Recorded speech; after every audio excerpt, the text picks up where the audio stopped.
If you bottom out ever so slightly, you're in the wall. And then I really have to say it is one of the most difficult tracks there is. Can you see the apex of the corner? I mean, you can see the wall. And here I'm going to show you one of the places which I always found the most dangerous of the whole year. Welcome back to F1 Fridays, and thank you so much. We had like almost more than 1 million views for the Monaco version of this track analysis, so cool. So thanks for clicking in. Azerbaijan, I won the first edition actually in 2016, and it was a very important weekend for my World Championship year. So hard when it's a new track. It's very, very big challenge, so lots of simulator driving before to get used to the flow of the track. And then I really have to say it is one of the most difficult tracks there is, and why that is the case I'm going to be explaining you in the video that's upcoming. But before we get going, as always, you're going to have the chance to win something from me, which I'm going to send to you if you get the top trending comment. So as you may have seen, our dear friend Kimi again did not get his drink during the race in the Monaco GP, so he was complaining on the radio. I'm not going to go into detail what kind of drink that was. I mean, who knows what he's putting in his drink in his car. But anyways, so my question here to you is, so what is your favorite piece of team radio of all time in Formula One? I think we're going to have a really big laugh, so comment below now. Good luck with getting the top trending comment on this. And now I'm going to jump straight into the hot lap.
So in this video right here, you have the chance to win the Audi e-tron Sportback. You can win the whole car. I mean, how cool is that? And $20,000. The Audi e-tron, as you know, I'm a big e-mobility fan myself. I have the Audi e-tron myself here in Monaco. It's 400 horsepower, over 400 horsepower, all-wheel drive. Of course, huge innovation on the technology front and locally emission-free. And you'll save a hell of a lot of money as well from not going to the fuel station. All you have to do is go on the link on the description right now, please. It's omaze.com/Rosberg. So omaze.com/Rosberg. Check it out. And you can also donate money, which would be fantastic because it goes to Reverb charity. And it's a charity which really aligns well with all of my directions. You know, I'm really focused on sustainability. And Reverb is working on making festivals more sustainable. So they've saved the usage of up to 3 million plastic bottles already. They've reduced the emissions by 200,000 tons. So they've really had a big positive impact in the whole festival space. So I'd appreciate if you also donate a bit of money to them. Good luck with winning the Audi e-tron Sportback, and let's jump into the lap analysis right now.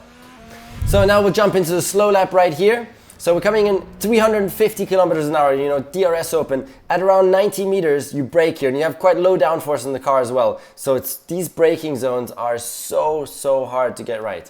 Okay, so 90 meters, hit the brakes, downshift from 8th gear into 3rd gear, and then, I mean, just try and carry the speed through here, of course, but I mean, I'll take you actually through the next one. So, okay, this is quite a basic one, then now this next one again. So here again, you've got like 230 kilometers an hour, 240, and the same thing again. You got this very light braking, at around 70 meters here because you have a little bit less speed, you're arriving. And this one is not too hard because you have less speed approaching the corner. So then it's third or second gear, straight line, DRS right on the exit. So, and for the race, it's important to remember also going down these long straights, there's a lot of like rubber debris that starts to build up offline. And so if you're battling or whatever, or trying to overtake on the inside here, you're going to really be picking that up on the tires. And that really makes it so risky when you then end up side by side on the next braking zone. You're offline, plus you have all that rubber pickup on the tires. So difficult to judge where the limit is, how aggressive you can be. Again, you arrive with this huge speed of like 320 or 330, and you brake at 90 meters, okay? And the problem is it's a really tight left-hander. So you downshift from 8th gear, you downshift into 2nd. And when you get to this point here, so you're braking really late, and at this point here, it's your last point to decide, am I actually going to make the corner or not? Because here, if you now commit to the corner and you have front locking and it's really on the edge, then you're going to end up going straight into the wall, bang, and it's a total, you know, you're going to break the car. So that's so hard because it's at this turn-in phase, right here where you already have to make the decision. Am I going to make the corner or not? And if you realize you're not going to make the corner, then here's your last chance to go straight on and to not damage the car. And I find that so difficult in that split second to make that decision. Also because the opportunity cost, of course, if you go save the car and drive straight is huge, because in qualifying, maybe you'll miss out on doing a lap or whatever.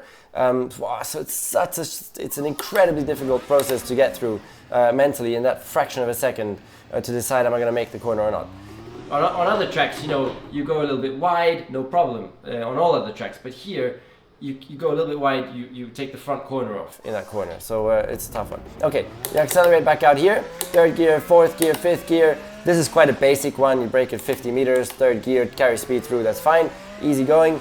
Now, stay right again. Stay right. A late turn-in is important because the next one is important as well. So stay right, do quite a late turn-in, shift down to 4th gear, late turn and stay left here, and now with 3rd gear you carry the speed through because the next is a long straight, so you need to get the speed out of that corner to carry it onto the straight. Again, now middle of the track, so as to do the braking straight, because the braking goes to the left, so you need to straight line the braking a little bit.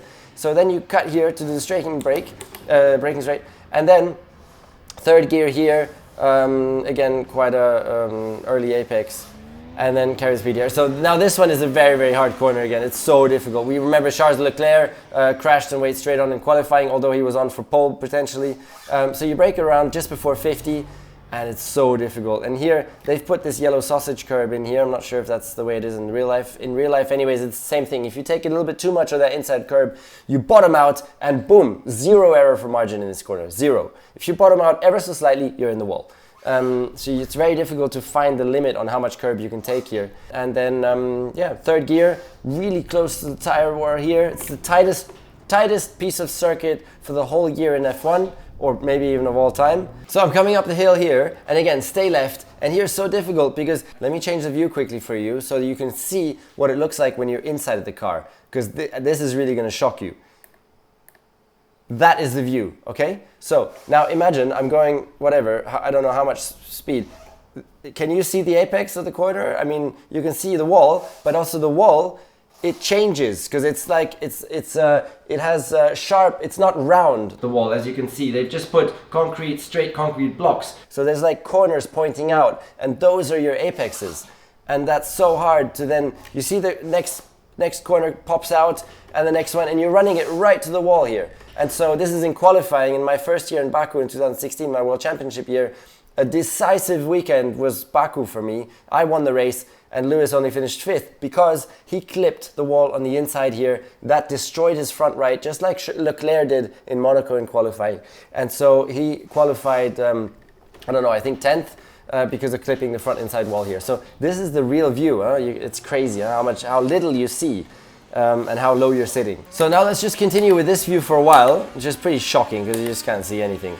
So here, of course, scrub the least speed possible by being very clear in the steering. Now you come to downhill section, a little bit of a downhill section. And again, so hard because the braking is not straight. So you have to stay left to try and straight line the braking as much as possible, but still it's not completely straight. And you brake it around 80, a little bit downhill, so less deceleration possible here, much easier to lock up due to going downhill. Wow, and then you come here, and again, here's the last point that you got to decide. Am I going to make this corner or not? And if you commit to making the corner and you then have a little bit of a lock up and you realize I'm not going to make this, you're in the wall. So here's your last chance to bail out of it and to go straight into the escape road. If you commit, then good luck to you. You better hope that that you're not coming in with too hot or too much speed, and that you can make it around the corner. Because otherwise you're going to end up there, bang. Okay, and then that's third gear corner.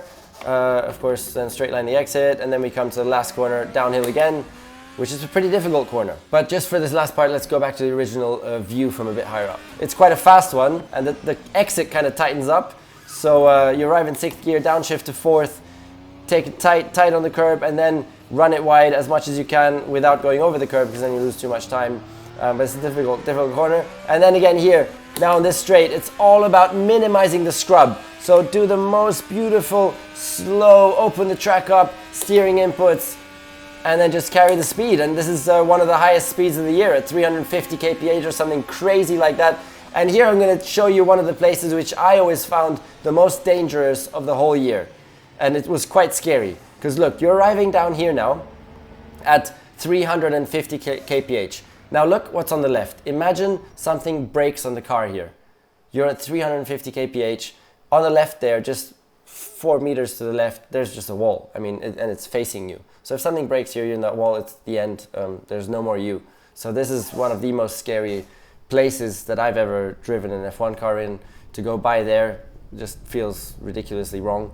But anyways, you have to try and blend it out and then keep going, and that's the end of the lap. So thank you very much. I hope that was interesting. Okay, question 1 is from Diego. How much power do drivers have when they disagree with the team strategy during the race? It's just so difficult as a driver to have an overview, because team strategy depends so much also where everybody else is on the track, and you just can't know that as a driver. So you can give a strong opinion. Like Lewis sometimes has actually managed to change the team's take on strategy by saying, hey, my tires are good, let me go, I want to go long. But it's very rare and it's very hard because the team just has so much more information. Question 2, Albert Willock. How does the track surface differ on street circuits versus regular circuits? So the difference really is just the bumps. Street circuits are always more bumpy, and they also change from year to year so much more, because street circuits either get new asphalt every year, and then cars and trucks drive over it before the race weekend. So it's always different, and that's what makes street circuits just all the more difficult. However, nowadays I think it's a little bit easier because they do resurface the tracks almost every year, even on street circuits like here in Monaco. Back in the day when Senna and Mansell and whatever else were driving, it was just really the surface from the city every year. So I think it has become a little bit easier. Question 3 from Roy Arias. Given that the racing line is so close to the walls, how dangerous is dirty air throughout the track in Baku? Absolutely. So on a street circuit, you're always racing extremely close to the wall, and that makes it a little bit more difficult when you're following cars, because it's so easy with the dirty air of following cars, where you have less downforce yourself because of all the air disturbance from the car in front. And if you get that little understeer and you go 5 centimeters wider, boom, you destroy the car. So it does make that even more challenging. Question 4 from Nico. How do you set up a car for a track where downforce and top speed both play such an important part? That's a very good question, Nico. So for Baku, that is the big challenge, because you have very slow speed corners where you need a lot of downforce and mechanical grip, but at the same time you have the highest speeds and the longest straights of the year. So the setup there is so difficult. So what you do is mechanically very, very soft, because that helps in braking, because a soft car will swallow the bumps better, also in straight line braking, that each tire can work independently. Slow speed corners, of course, soft car is the best. And then it's just coming down to downforce, that you just take downforce off the car. So rear wing, put the rear wing down just to be able to be much quicker on the straights, and that's the way to do it in Baku. So in Baku, they will not run with the Monaco package. They'll have less rear wing than in Monaco. Question 5 from Zach Paul. How do drivers manage to stay consistent during the race calendar? How do some drivers fail to do that? Which techniques help? The race calendar, it's 22 races, always different tracks, always different circumstances, different grip levels, different car balances, different car feel, different situations out there. There's so much changing. So that just makes it difficult for you as a driver to get your risk management perfect. for every single weekend.